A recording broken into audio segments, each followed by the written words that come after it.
Happy Saturday and happy holidays. It's December 23rd, 2023, and you are listening to Morning Meeting. I'm Ashley Baker in London. And I'm Michael Haney in New York City. And we are here to spread the holiday cheer, festivities, maybe even a little eggnog, Michael. Who knows? A little eggnog with a little something spiked, maybe, just to take the edge off everything. What do we have, Michael? We've got a great episode here today. This week, we've got Linda Wells, who's going to be here to tell us what we need to know about looking great and healthy in 2024, and an interesting new trend that I want to hear all about. Then, Josh Karp will have a look back specifically at 1973 and how a legendary film director and a down-on-his-luck actor reinvented the detective film noir and in the process created a classic. And finally, John von Southern will join us from Paris with his report on a flamboyant Frenchman who rose to fame for restoring lost film classics, but now finds himself on trial for manslaughter. Why not start with Linda Wells? Yeah, that's always a good idea. Linda's peppy, cheery. She's got exciting things to discuss. Linda's the editor of Airmail Look and the beauty and wellness columnist for Airmail. She was also the founding editor of Allure, a position she held for 25 years, and she knows everything about everything. As Graydon recently said, she is the Walter Cronkite of the beauty and wellness universe. Welcome, Linda. Hi, Ashley and Michael. So, Linda, we've read so much about Bradley Cooper's nose in Maestro, but according to your great story, that is just the beginning of this particular cultural moment. Where do we find ourselves? Well, we find ourselves in a place where we're focusing on noses, as we tend to do, but in the both appreciation and love of the strong nose with character. And we've got Barbra Streisand's memoir that starts on page 1 with descriptions of her nose by critics, which were brutal. And then we have Bradley Cooper, and then you think of Lady Gaga, and there are all these examples of people with these really strong noses. If you're watching The Crown, there's Princess Diana. And so there are these great, strong nose moments. And then simultaneously, it's a time of the rhinoplasty. The nose job surgeries are up significantly. And then the newer version of these nose treatments are injectable fillers that are being used to straighten out the nose or make it look like there isn't a bump. So you'll see that everywhere on TikTok. So are all noses good noses? Like, is there any prevailing trend, or where do we find ourselves with regards to the aesthetic? Well, there used to be a kind of a taste for noses that was very much dictated by technique. So it was always like a button nose or a ski jump nose or a pinch nose. That was what doctors did for their nose jobs. But now there's a much more allowance for personality and identity and a nose that fits the face. And so right now, really the nose jobs are almost imperceptible, which kind of makes you wonder why do them, but they really are suited to the individual face. So that's partly because of technique and doctors are able to do things that they weren't able to do before. And also because people are more accepting of a natural look. Well, noses have always been so characteristic, right? And I think between Lady Gaga and our friend Christina Grasso, like we are seeing a lot of interesting people really embrace that as a key tenet of their personality. Right. And I think that a lot of people go through that moment of, particularly I think when they're sort of in their teens and late teens, is I want to get a nose job. I hate my nose. I hate my profile. And then there's a moment that switches and they realize that, oh, wait, this is what makes me. And Christina Grasso has a strong presence on Instagram and TikTok, and she did a video celebrating all those strong noses, including her own. And it was Lady Gaga and Angelica Houston and Florence Welch and Princess Diana and so on, Sofia Coppola, and everyone in profile. And it got 2 million views. So there's something resonating here. I think people want that reassurance that their own nose is quite attractive and acceptable. Linda, can I ask a question? Please do, Michael. It occurs to me, I can't really think of a guy I know who's had a nose job. Am I right in thinking that this is primarily something that women do? I mean, I think that the numbers there are more women who do it than men, but I would talk to plastic surgeons in LA, Beverly Hills, and Santa Monica, and they said it's really common, and it's not just women. And they said that any man who's an actor has probably had a nose job. I mean, and we can probably name the exceptions on one hand. Can we think of any of them? I can't right now, but... Maybe it's probably so subtle that you can't see it or they've had it done differently. But I guess that's a point of your story also, because lately these techniques are less invasive and a little less noticeable, right? Yeah. There's this leading rhinoplasty doctor. He's a plastic surgeon, but he specializes in rhinoplasties, and his name is Raj Kanodia. And he's the guy that everybody goes to in LA.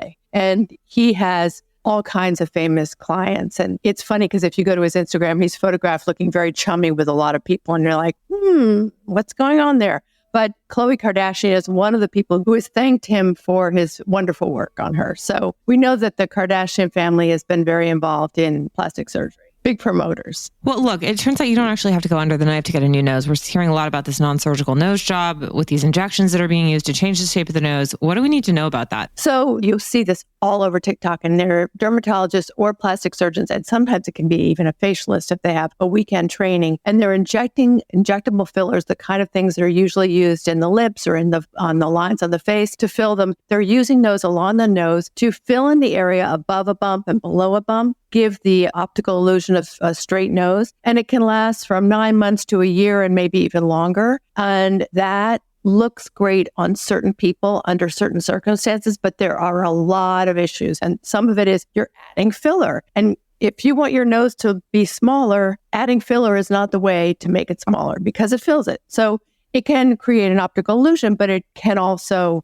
just make your nose look straight and very big. So you've got to make sure that you're the right candidate for it. And then you have to make sure you go to the right expert to do it. And because these things are easily done with a very minimum amount of training, there are a lot of people who are doing these things that are not qualified to do it. And there are risks. So some of the risks include necrosis. So if you pump some filler into an artery, you can get skin death in that territory, which is not exactly a great look. And then even worse, because the nose is so close to the eyes, you're putting injectable filler in the bridge of the nose, and it can migrate into the eyes and cause blindness. So great, you've got a nice straight nose and you can't see anything. So you've got to be really careful and go to the right doctors, because the right doctors will do just little tiny droplets and not pump a whole bunch in there and then put you at risk. Well, that's cheery. Thanks so much, Linda.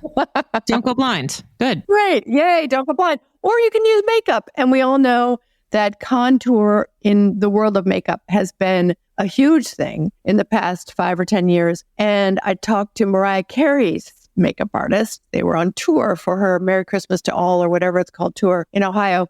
And he was about to run to her dressing room to put contour on her nose, among other things. And he has a whole technique of a way of applying a little bit of light makeup and a little bit of dark makeup to make the nose look straighter. And he does it on himself every day. But there are many easier ways to go about doing this than risking blindness. Thank God. Linda, we're working on the next issue of Airmail Look, which is coming out January 5th. Mark your calendars. But as we're thinking about New Year's, new beauty resolutions, is there anything that's top of mind for you? Well, I went to a detox spa in Spain, and I did that over Thanksgiving, because don't you really want to have tofu and roasted leeks for your Thanksgiving dinner, or perhaps a miso? So I missed Thanksgiving, but I went there and really kind of felt great. It's called Shaw Wellness. It was really thorough. I've never had more tests done on my life, looked at my arteries and everything else, and then all kinds of treatments. And so I think that's really interesting. I think that this whole longevity world is moving into the spa land. So it's a lot more legitimate, and, well, some of it might be crazy, but it's a lot more legitimate for the most part, and a lot less fluffing around in your slippers, getting a mud mask. So that was great. I think people are thinking about giving up alcohol, Ashley. Maybe. They've written about that. Perhaps. More on that soon. That might be you. Is Ashley sober curious? Michael's like, I'm pretty sure she was just at my apartment 3 days ago having a glass of wine. Maybe. Okay, but that was because Brooke offered it to me. You know I can't turn down Brooke. So you're sober curious, not sober. Yeah, exactly. Sober curious. It just means a step in the right direction, Michael. Practice makes progress. Well, dear, you can put that on our pillow. Stories about that. We have a lot of delicious and enlightening stories that will start your year in a very fresh way in January. More on that soon. Linda, thank you so much. Keep your nose clean. Thank you both. It's great to see you. Take care. Bye. Thank you, Linda. Michael, how do you feel about your nose? I like it just fine. I think it's a little crooked, but I feel everyone's face is like a Picasso painting. Everything's a little off center. But how about you? For many years, I thought there was a lot of room for improvement with my nose. But after reading Linda's story, I think I might just leave it alone. Why not? I should learn to love myself more, Michael. Your nose is perfect. Come on. I don't even want to hear this. I mean, who knows? I could be a totally different person with a little ski jump on there. One could. Yes, one could. Well, Michael, it wouldn't be the holiday season without a short and bizarre crime story out of France that involves the worlds of cinema and a blazing inferno. Of several varieties, actually. John von Seven, a Paris-based writer and a frequent contributor to Airmail, is here to talk to us. He's also the author of Monsieur Mediocre, which is a very funny book, but there's nothing mediocre about John. Welcome. John, thank you for joining us. Thank you for having me. Okay, this is a really weird story, and it kind of has it all. Lost films, the art of restoration, and manslaughter. So the guy at the center of this story is a film restorer and a producer named Serge Bromberg. Who was he, or who is he? Well, yeah, he's a film producer. He's been in the business for about 40 years, documentarian, film producer, but mostly he's an expert also in film preservation. And for the last 40 years, he's been scouring the globe trying to find lost film. And he's restored a lot of masterpieces, some done by Chaplin, some Buster Keaton, George Méliès. He's found films dating back to the Lumiere brothers when film was first created. And he's always said that 70% of films have disappeared. But aside from being a film producer, he doesn't come over as that in the press. He comes over more as like a film nerd, like completely obsessed with finding these lost films. And unfortunately, tragically, it seems like this obsession has kind of led to a horrible incident 3 years ago in Paris. Okay, as you note in your story, he's sort of the Indiana Jones of film. Yeah. He's not just restoring these films, but he's trying to sort of find them and save them and preserve them, which means he puts them in storage, which leads to his problems, right? Exactly. So 3 years ago, August of 2020, there's a horrible fire that breaks out in Vincennes, which is a suburb east of Paris. Unfortunately, or tragically, 2 people die. Fire investigators eventually point to Bromberg, who was storing all these film canisters in a warehouse at the bottom of the building. So there's a trial. Bromberg is charged, convicted, and sentenced for involuntary manslaughter. Part of the prosecution was like, he knew the risks. And the risks being this film is very unstable and it can combust, right? Exactly. When I was writing the piece, I did a little research. I didn't know this. Up until the 1950s, a lot of the old films, silent films, were done with something called cellulose nitrate, which is very, very flammable. After the 50s, it kind of turned to acetate and it was less flammable or not flammable at all. And so a lot of these films, I think, which were stored in this Vincennes warehouse were the silent films that Bromberg was restoring, which were very flammable. And when there was a canicule, a heat wave in August, they went up. So from the get-go, Bromberg was very remorseful, very contrite. Even during the trial, he said, I'm the one who's responsible. I wish this never happened. And the prosecution had 2 different angles. They were like, well, you knew the risk and you took them anyway. And secondly, we're not really sure you are that remorseful. John, as I was reading your story, it struck me that this is a guy who might believe more in the world of films and cinema and prefers to live there and is remarkably divorced from reality. What do you make of that? Yeah, I mean, there is a very obsessional quality to this guy. I think what made headlines in France was that Bromberg had won an Oscar. Well, he had won a César, which is the French equivalent of an Oscar, for Best Documentary in 2009. And that's where my story kind of got very interesting because the documentary was based on film by a guy named Henri-Georges Clouzot. Now, Henri-Georges Clouzot might not be a household name in the US. He was a big deal in France in the 60s, and he had 2 big films back-to-back in the early 60s, one called Les Diaboliques, starring Simone Signoret, which was a big hit. And then he had something called Wages of Fear, which a lot of people call the French 60s version of Speed. So after these 2 successes, Clouzot got a Hollywood budget. He got 2 big stars signed on to do his film, a guy named Serge Reggiani and Romy Schneider. But from the get-go, it seemed as if the film was cursed. Weeks into the film, they had location problems, technical problems. There were disputes on set. Reggiani ended up bailing from the film, citing depression. Clouzot had a heart attack during the shooting. So the film was abandoned. And it kind of just sat there, all the takes, all the rushes, some of the scenes that they had already shot, and it just sat there in a film canister until Serge Bromberg shows up. And Serge Bromberg then takes all of what he could find, because he is this kind of obsessional film nerd, and kind of cobbles together a sort of Frankenstein version of what Clouzot wanted to do. And he called it Inferno.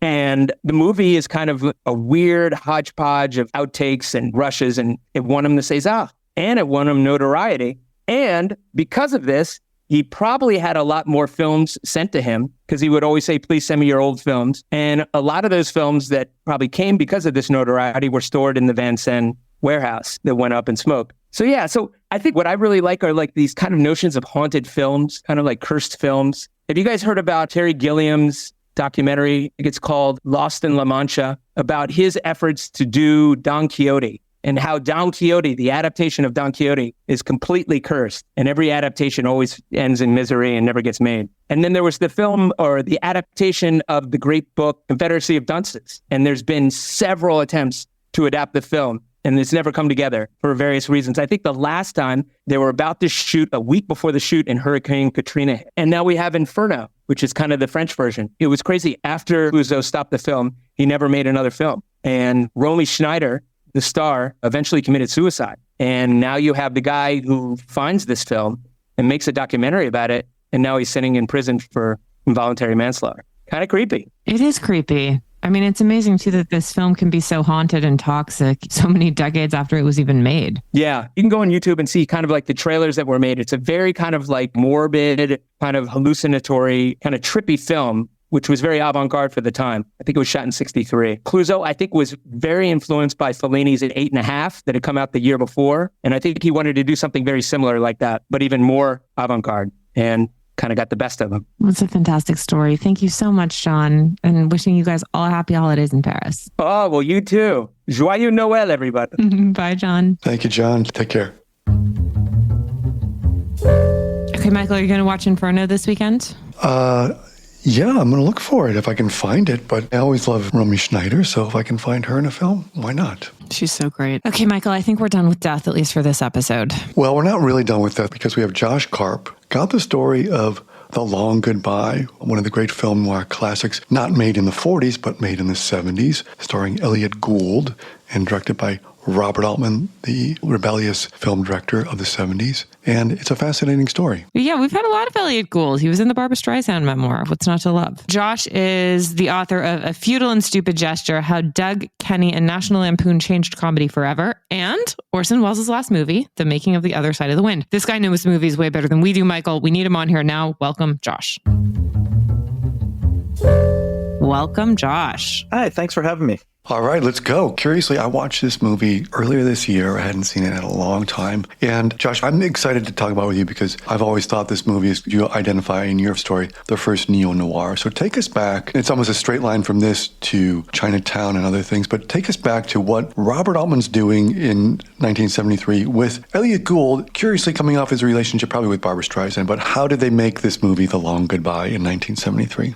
It was interesting. They were both kind of in a weird place in their careers. They had made MASH together. Gould was kind of achieved this moment where he was like totally like the man of the zeitgeist at the time, right? I mean, he had several movies. We had Bobbing Harold, Ted and Alice, and MASH, and all of a sudden, Elliot Gould was like on the cover of Time magazine and was like the movie star of the day. And Altman had made MASH, but then what happened was they both kind of fell on weird times, I would say. Gould was in an Ingmar Bergman movie called The Wish, which was like kind of wild. He was picked among like every big leading man wanted to play the role, and he got this part. But then he produced and starred in a movie called A Glimpse of Tiger. And he kind of fell apart on the set, and the movie just fell apart after like a week or two of shooting or something like that. And all of a sudden he was like dead in Hollywood. It's that classic story of you make one mistake and you fall apart. And Altman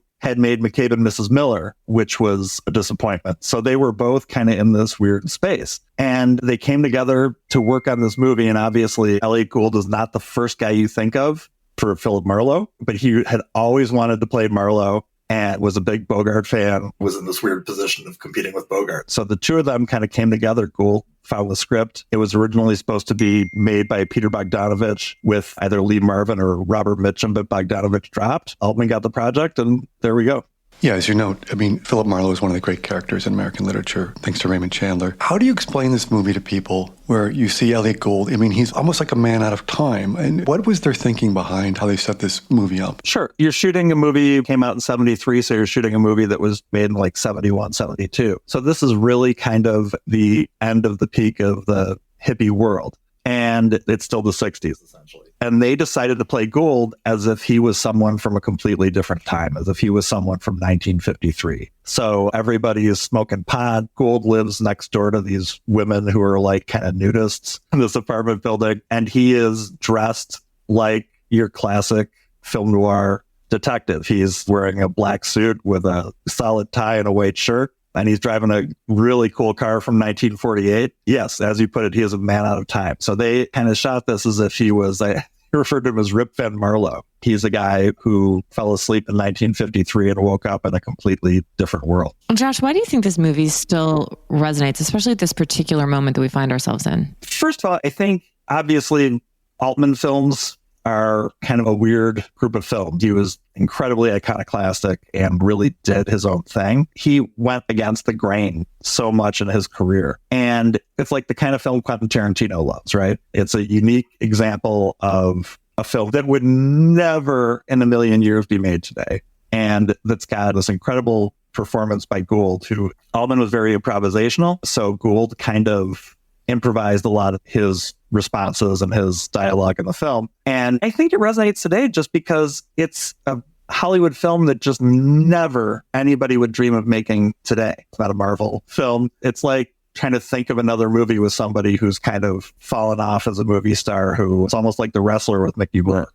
It also was almost DOA. It almost never even got to an audience, really, right? Right, yeah. Charles Champlin from the Los Angeles Times was just horrified at the idea of Elliot Gould playing Philip Marlowe. He's not my Marlowe. He's not your Marlowe. This is a ridiculous bit of casting. Pauline Kael really liked the movie, said it was the greatest film that had never had an opening in New York because it did not open in New York, it originally, and Roger Ebert loved it. And it was really kind of became rediscovered later by, it's a little bit of a cult film. People who are like real film nerds really kind of always loved it. While it was not a huge success at the time, it's something that over time has taken on this importance because it was the first neo-noir. It was before Chinatown, and it was kind of the first really new take on film noir before there was kind of this mid-70s return to neo-noir.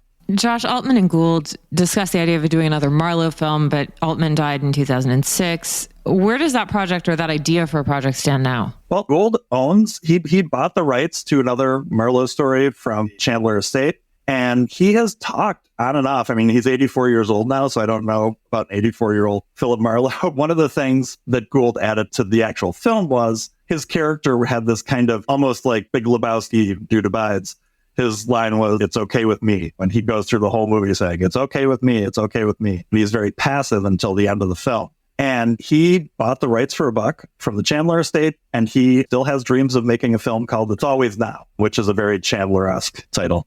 Josh, my last question to you. The poster for this film is an image I've never really been able to square. It's Elliot Gould in his suit walking out of the Pacific Ocean. Do you know how that came to be, the poster? I don't. I think the idea was to have Gould obviously dressed as Marlowe, but it was about LA at the time. And I'm sure that they probably figured that was about it. It's not Hollywood, but it's a kind of Californian image as you could possibly come up with, is the ocean. And then you've got this guy, again, this man out of time, walking down the beach, walking out of the water in his black suit with his dark tie and his white shirt. Yeah, I always wondered if he's sort of like a castaway, shipwrecked, sort of like crawling to shore, but trying to survive. Right. Yeah, no, there's the scene where I think Sterling Hayden runs out into the ocean. So I'm sure that was probably some of the inspiration for it. Sterling Hayden gives an amazing performance as an alcoholic novelist in the film and is like really one of his great, right next to Dr. Strangelove in the Sterling Hayden canon, as it were. Well, Josh, thank you so much for this insight into this beautiful movie. And yet one more thing, Michael, that you and I should be watching over the holiday break. Exactly. 50th anniversary. Celebrate it. Thanks, Josh. Josh, thanks so much, man. And I look forward to your next story. Take care. Thanks for having me on, guys. Bye. Love that guy. I feel like he should just do the recommended section of this podcast every week. Like, he's always watching interesting things. Well, you are too. You're watching, seeing, reading. Yeah, from time to time. It is the weekend. Oh, it is. Okay. Have we talked about Slow Horses? Oh, only to say that it's back. So have you watched it? Yeah, it's pretty great, I have to say. Also, that Mick Jagger song, man. This guy is at the height of his powers yet again, apparently. You know how he wrote that song? Because he was such a fan of the books. Really? Yeah, and when they said they were making it, like creators went to him like, we know you. Like, he's like, sure, I'll write the song. Wow. Passion for literature brings out the best in all of us. Exactly. Well, I'm loving that. I'm deeply immersed. And then I've been watching Yellowstone season 2. I'm a little bit behind on that, but I can't help it. I love Yellowstone. I relate deeply to the June Diane Raphael character. Michael, do you have anything at all you could recommend to us? I do, actually. It's a film that won the top prize at Cannes this year called Anatomy of a Fall. I love this movie. It's flat out great. It stars Sandra Hüller as a writer trying to prove her innocence after her husband has died, and the only person who can stand in her defense as it is her sight-impaired young son. This is a riveting courtroom drama that keeps you guessing till the very end, and she gives a knockout performance. I'm sure she's going to get nominated. It's just terrific, spellbinding. Like I say, keeps you guessing. It's got to be one of the best movies of the year. It's called Anatomy of a Fall, and it is in theaters now. Well, sounds great, Michael. Well, thank you all so much for joining us. We can't wait to see you again next week. Happy holidays. Happy time off work. Michael, will you please read us out? Absolutely. Just leave some cookies out for Santa.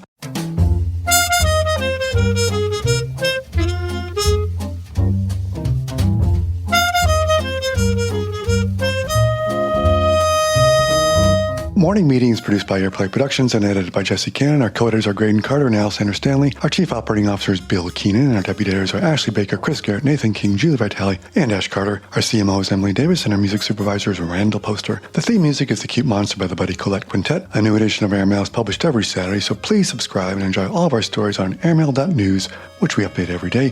You can also find us on Twitter and Instagram at Airmail Weekly, but we will be back here next Saturday with another edition of Morning Meeting. In the meantime, be sure to subscribe at Spotify or Apple Music, but most of all, thank you again for joining us.